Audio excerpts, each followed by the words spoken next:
And with regard to cell phone use, there's a very important fact of science, and that is the act of measurement.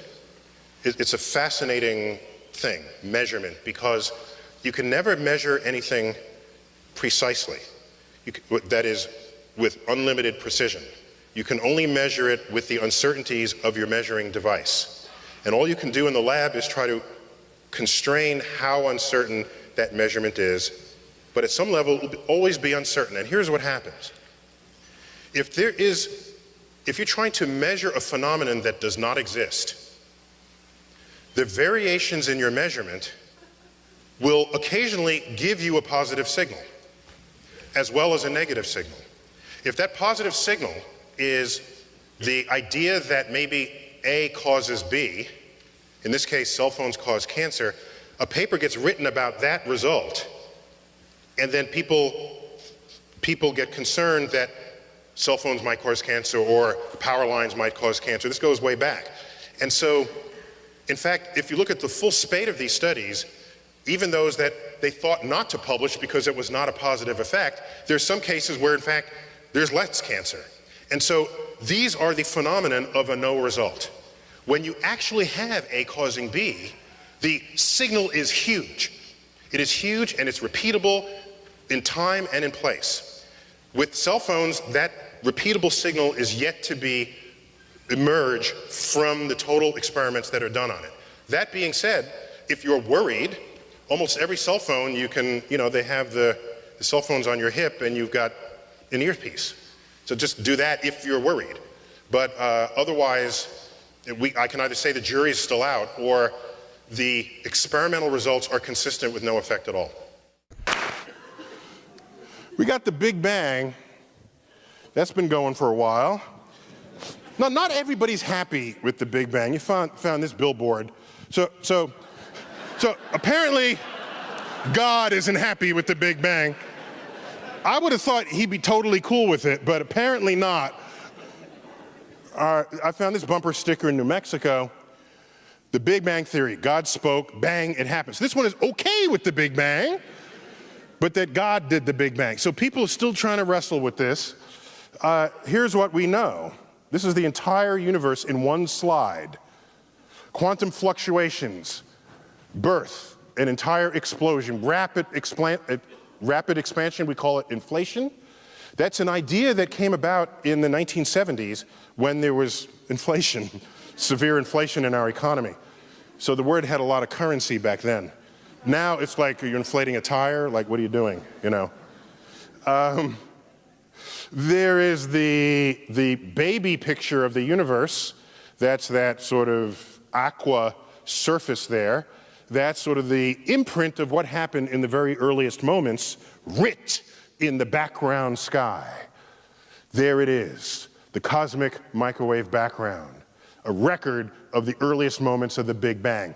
Then it takes a little time to make your first stars. We call it the dark ages. Stars are made, galaxies mature.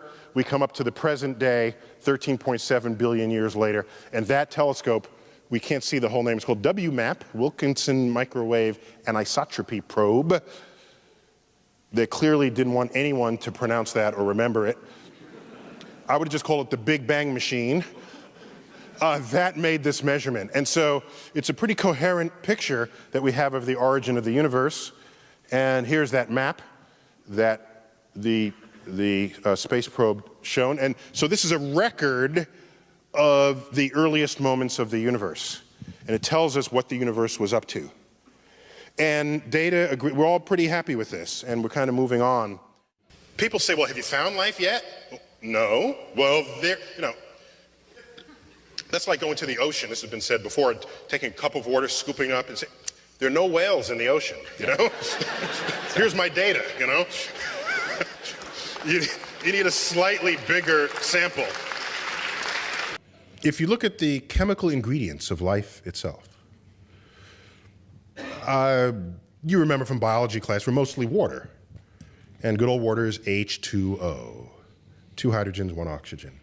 And if you could look at the sort of the element budget of life, hydrogen is number 1, as expressed in the water molecule. The number 2 in the human body is oxygen.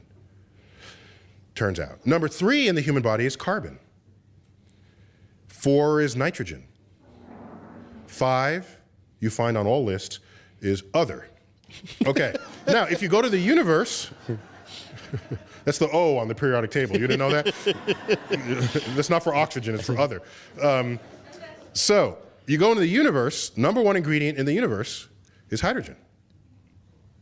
That was true in life. Number 2 ingredient in the universe is helium. We don't have that one. It doesn't like anybody. No, how come? Well, because helium is chemically inert. You can't do anything with it even if you wanted. Or you can inhale it, okay? And sound like Mickey Mouse, yes. Next in the universe is oxygen. Next, carbon. Next, other. Thank you, in the 3rd row there. So, actually that was the 2nd row. They must be related to the 2nd row here.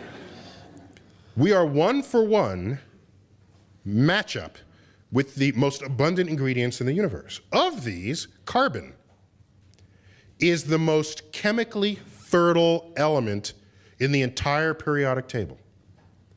You can make more kinds of molecules with carbon than all other molecules combined.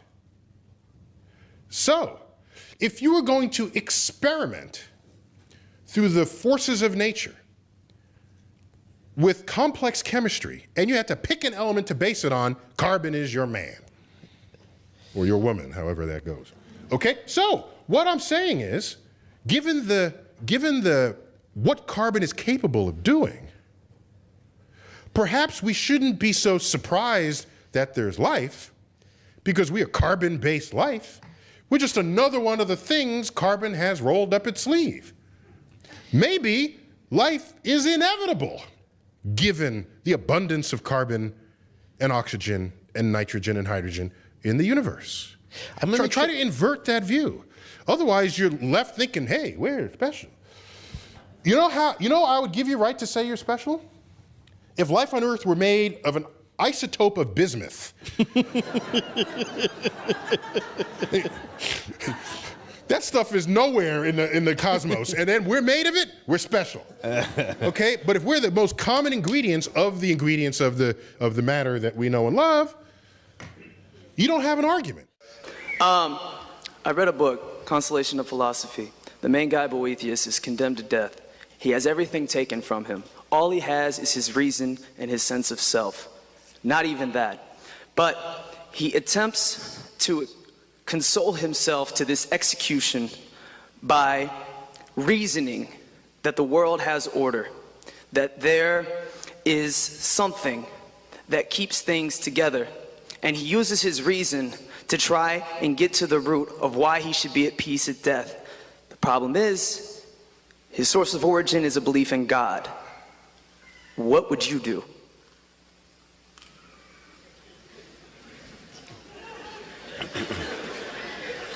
Well, I don't know if I fully understand the question.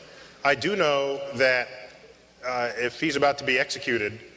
How about you are about to be executed? Oh, I'm about to be executed. You have nothing except your knowledge and your knowledge of science, your experience. I would request that my body, in death, be buried, not cremated, so that the energy content contained within it gets returned to the earth so that flora and fauna can dine upon it, just as I have dined upon flora and fauna throughout my life. Do I believe in UFOs or extraterrestrial visitors? I'm not authorized to answer that question.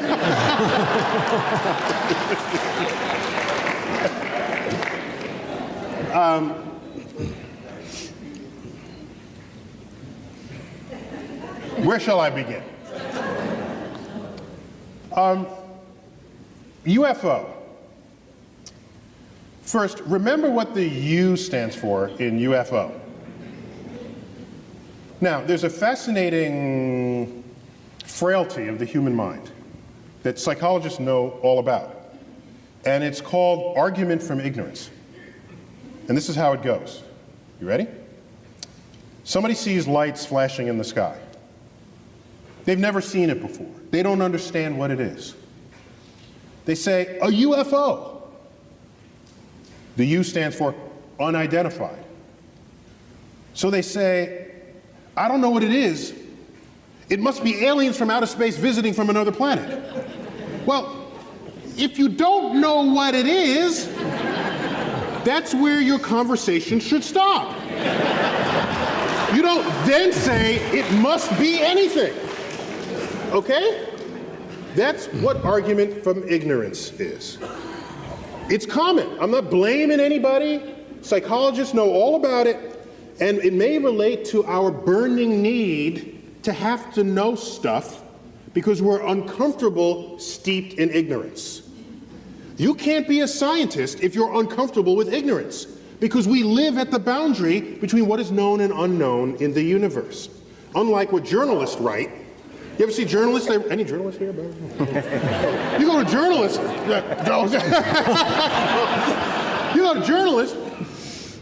All articles about science discoveries begin. Scientists now have to go back to the drawing board. As though we're sitting up in our office, you know, masters of the universe. It's like, oops, somebody discovered something. No, we're always at the drawing board. If you're not at the drawing board, you're not making discoveries. You're something else. So, the public, it appears, seems to have this burning need to have an answer to what is unknown. And so you go from an abject statement of ignorance to an abject statement of certainty. So, that is operating within us. Let's start there. Second, we know, not only from research in psychology, but simple empirical evidence in the history of science, that the lowest form of evidence that exists in this world is eyewitness testimony. Which is scary because that's some of the highest form of evidence in the court of law. But we know from second grade. Where's my guy from second grade? Get up to the microphone for a minute. Grab the microphone. Grab the microphone. In your classes, have you done the famous experiment where you play telephone and you line up all your kids in class and one person starts with a story and then you hear it and you repeat it to the next person and the next person? Have you done that in class yet? Yes. You've done that experiment? Because what happens by the time you get to the last person and they retell the story? What happens? It's like completely different. It's completely different. Completely different, okay? Because the conveyance of information was relying on eyewitness testimony, which in that case is ear witness testimony. And so, thank you. So we know that. So he knows it. He's in second grade. All right. So, actually he should be in 12th grade as we've established. So now, it wouldn't matter if you saw a flying saucer. In science, even if you have something less controversial than a flying saucer, if you come into my lab and you say, you gotta believe me, I saw it, and you're one of my fellow scientists, I say, go back, go home. Go back until you have some other kind of evidence that's not just, you saw it. Okay? Because human perception system is rife with all ways of getting it wrong. Okay? But we don't like thinking of ourselves that way. We have high opinions of our human biology when in fact we should not. I'll give you an example of how it reveals itself. We've all bought and enjoyed books called Optical Illusions, right? Well, we all love optical illusions, but that's not what they should call the book. They should call them brain failures, okay? Because that's what it is. It is a complete failure of human perception. All right? All it takes is a few sketches that are cleverly done. Your brain can't figure it out. All right? So, we are poor data-taking devices. That's why we have such a thing as science, because we have machines that don't care what side of the bed they woke up in the morning, don't care what they said to their spouse that day, doesn't care whether they had their morning caffeine. They'll get the data right. Okay? So, maybe you did see visitors from another part of the galaxy.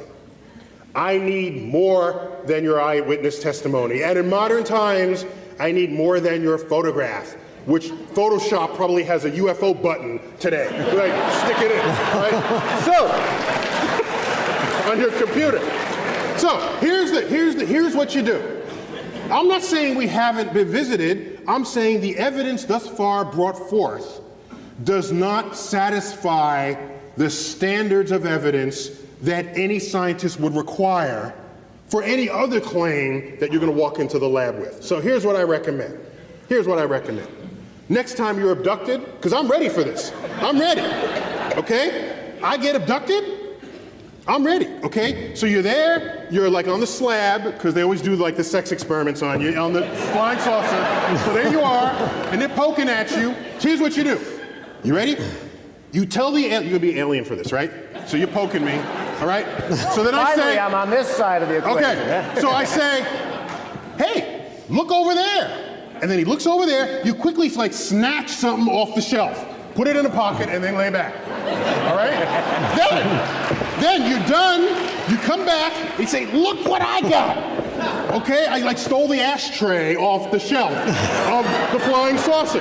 And then you bring that to the lab. And it's not about eyewitness testimony at that point, because you'll have something of alien manufacture. And anything you pull off of a flying saucer that crossed the galaxy is gonna be interesting, okay? Because even objects within our own culture. I got this device here, okay, the iPhone. 10 years ago, they would have resurrected the witch burning laws had you pulled this thing out, okay? And that's in our own culture.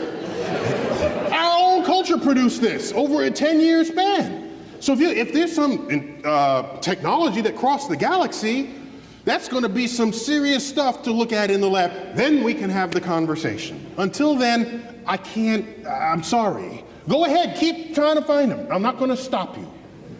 But get ready for that time you are abducted, because I'm gonna be looking for your evidence when that happens. And my last point on that is, there are people who look up all the time. Like, for example, the community of amateur astronomers in the world. I was an amateur astronomer. We come out of a building, we look up. Doesn't matter, we're looking up. UFO sightings are not higher among amateur astronomers than they are in the general public. In fact, they're lower. You say, well, why is that so? Well, because we know what the hell we're looking at. We know. Do you know? I don't. Because we study this stuff. Do you know there was a UFO sighting reported by a police officer, because we think that because you have a badge or you're a pilot or you're whatever, that your testimony is somehow better than that of an average person. It's all bad because we're human, okay? So there was a police officer who was tracking a UFO that was swaying back and forth in the sky, okay? Reported on the hot, they're in one of the, what do you call the car? The squad car, chasing a UFO, and the UFO's moving back and forth like this, okay? Later it turned out the cop car was chasing Venus, and he was driving on a curved road. But was so distracted by Venus, he thought Venus was the one moving, and he wasn't even thinking that he was doing this. So, I have seen things which, without my background in meteorology and astronomy and looking up, I would have reported to the police department. I would have. Like orographic clouds that form above huge mountains that are circular.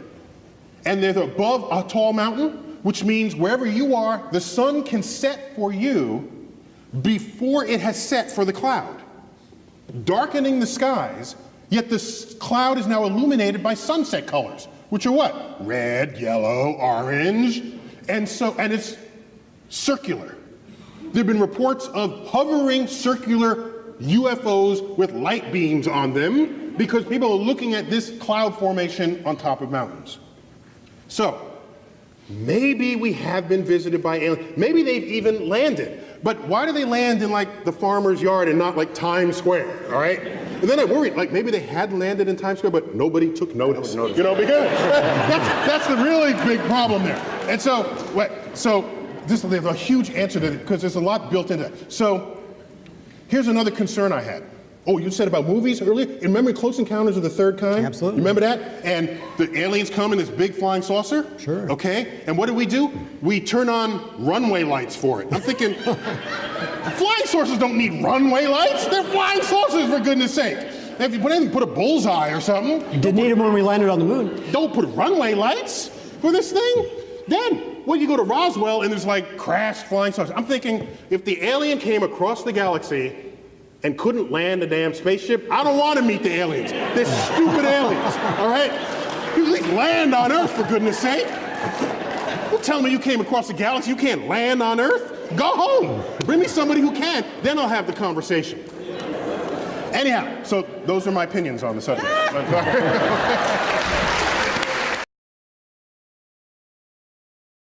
Tablet in the sky that said it had to be simple to end up being complex. It's just a remarkable fact about the universe. So why not celebrate it? The fact that pi, right?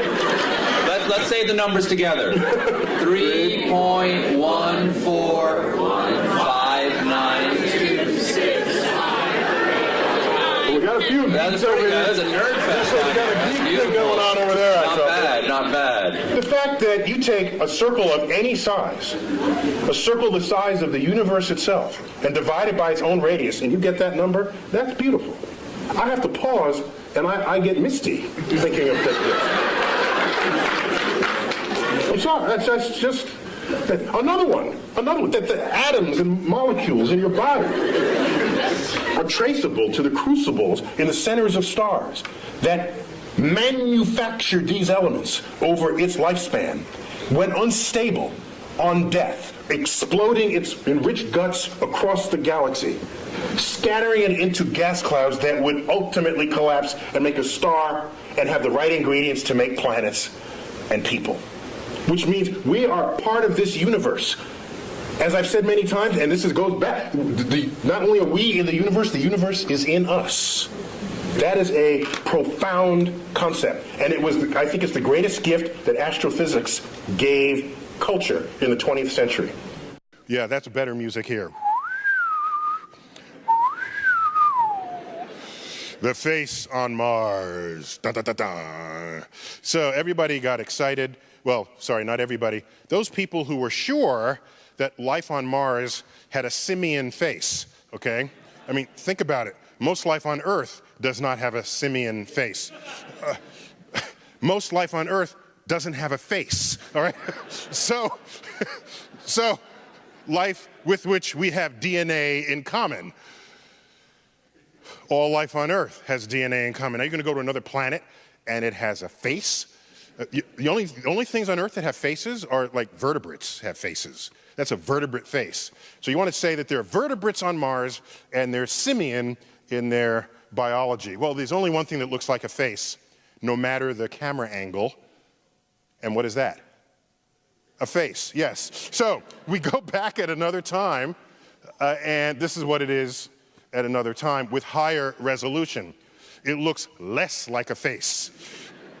You can kind of see how it might have been. Now, all the Mars fanatics said, oh, the Martians figured out we were looking at them, and they quickly covered up the monument.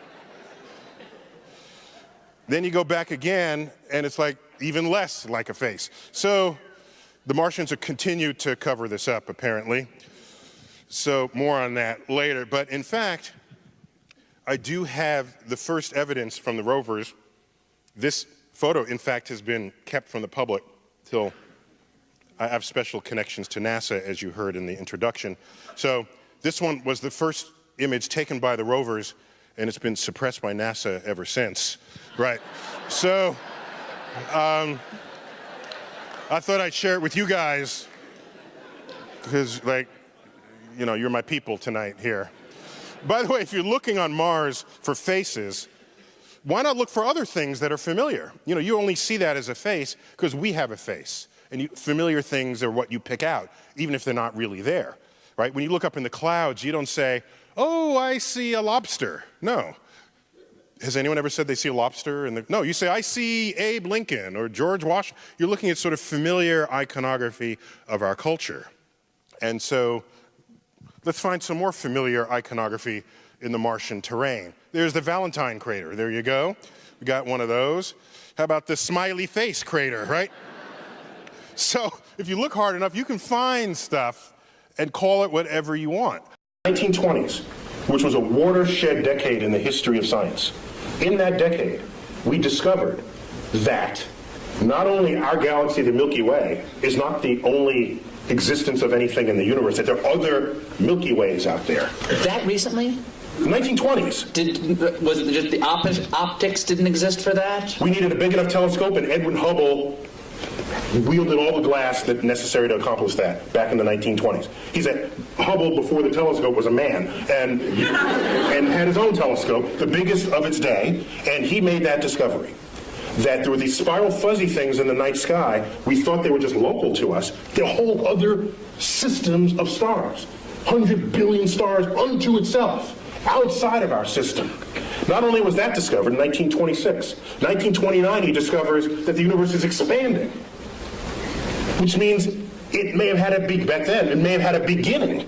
If it's expanding, that meant it was littler in the past.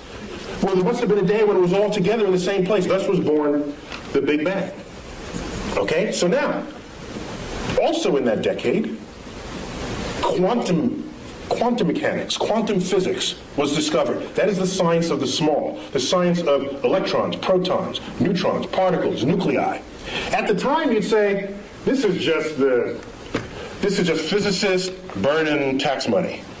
Because who cares about the atom? I got my horse to feed. I got kids. You got issues in society. Yet it's quantum mechanics that is the entire foundation of our technological revolution. There would be no computers. There would be none of what you take for granted, your iPod, your iPhone, cell phones, the space program, without our understanding of the laws of physics as they operate on that atomic and molecular and nuclear level. And so the chemist has no understanding of the periodic table of elements without quantum mechanics. To them, it's just a list of elements. Quantum mechanics tells you why this column is there, and that's there, why this mates with that, and why that makes a molecule with that. That's quantum mechanics, and it's unheralded. You ask me, is there any discovery that has changed how we live? It is quantum mechanics. And I make this point because I'm ready to... Today you hear people saying, why are we spending money up there when we got problems on Earth? And people don't connect the time delay between the frontier of scientific research and how that's going to transform your life later down the line. So all they want is a quarterly report that shows the product that comes out of it. That is so short-sighted that that's the beginning of the end of your culture. So it's... Since you are our future, I want you to understand something and not forget it. Are you ready? Okay. Religions all over the world constitute what we call belief systems, okay? And your freedom to believe whatever you want is a right and even a privilege in a free society. That's a good thing. Consider, however, that if you believe something that's part of a religious philosophy, and someone else has a different religion that's a different religious philosophy, and you're not agreeing with one another, and there's another religion over here, and another over here, and they don't agree, you're still free to believe what you want. But what that tells you is that it is unstable to build a government on a belief system. What you want is objectively verifiable truths around which we can all agree. That's what you build your economic system on, your governance on. Once you have that, then you go forth to your mosques, and to your churches, and to your... Go forth and preach and believe whatever you want. But know the difference, as Galileo did, between how to go to heaven and how the heavens go. That's my answer to it. They're embedded in belief systems. And what I look at is I see all the belief systems, and when you line them up, they're not really compatible with one another. So whatever they're believing, it can't be a truth that applies to everybody, because other people believe what they do with no less fervor. And so I sit back as a person who's interested in objective truths, and I say, well, it doesn't look like that's a path towards an objective truth. So let people continue to think and say what they want. But as a citizen of a country that is not founded on a religion, it's founded with sort of a secular construct in a way that protects whatever religion you want to express. This is protected in the Constitution. The Constitution doesn't actually mention God. Right. Rather controversial in its day. And it doesn't mention God because they don't want legislation to tell you what God to worship. They knew this. They knew how governments can persecute people who had belief systems that didn't agree with the state. They knew this. So they created those freedoms. And so we have these freedoms. Go ahead. But if you're going to create legislation that has to apply to everybody, and you're now going to put your belief system into legislation, that is not a free and open democracy. CERN, this is where they have the famous Large Hadron Collider. This is like they're at the limits. It is the highest energy ever attained on Earth. And by the way, we would have done 3 times this energy had Congress not cut the funding for the superconducting super collider that would have been built in Texas. That was cut back in the early 90s, right around just after peace broke out in Europe, by the way. Physicists are only really useful when we're at war, according to government funding patterns. So they're looking for the Higgs boson and anything else that shows up on the docket. The Higgs is a particle that gives mass to other particles. So it's kind of cool. Some people have called it the God particle, and including physicists. What are they doing over in China? Well, they're building the largest dam in the world, the Three Gorges Dam, and they have a burgeoning aerospace industry growing at 14% a year, 13% a year. Their economy is growing at 10% a year. By the way, what's your interest rate you're getting on your savings account in your bank? 0.003. Okay. Did you get that over here? These get, well, if you go to this other bank, you get 0.005, you know? Yeah, so other countries, different things are happening. Do you know that in Russia, they want to actually send a mission to deflect Apophis? They actually are prepared to fund that. That picture that I drew and did my little dance, that's not funded. That's just ideas on a page. Russia actually wants to fund it. And they invited us to participate. And I said, well, sure. But then I thought about it. I was asked by the NewsHour, what are my top 10 news stories of the year? This was now end of 2009. What are my top 10? I said, I don't have 10 stories, I have 5. Okay, what are they? I said, one of them is Russia inviting us to join them to deflect Apophis. They said, why? I said, here's why. Why is Russia creating the spaceship that's going to deflect Apophis, which, if it hits, wipes out the west coast of the United States? Aren't we the ones who's supposed to fund that mission and then invite others to participate? Isn't this how it has always been before? So that was an important news story for me because that is the beginning of the end. That's where you think you're at the top and people start doing things on their own with or without you. And all of a sudden, you gradually fade to insignificance on the world stage. That was writing on the wall for me when we were not leading that mission. Let's keep going. How about Brazil? If I mention Brazil, what's the first thing you think of? Someone said, bikinis. The guys are saying, yeah, the Tong bikinis, yeah. Soccer, maybe? Okay. This is the American view of Brazil. I understand. It's completely understandable. However, it blinds you to the fact that they have a burgeoning aerospace industry. Do you know that most planes that you fly between regional cities is made and designed in Brazil? You're not thinking this because you're still distracted by bikinis. Brazil has the third largest aerospace industry in the world, employing 18,000 people. It's a $20 billion industry there, and they invented the first airplane that can fly on alcohol. Brazil. Now, we don't do that because we just drink our alcohol. See, that's how that happens. We don't even think to make a plane out of it. So notice the American bias that prevents us from recognizing the rest of the world rising up as we stand there flat-footed.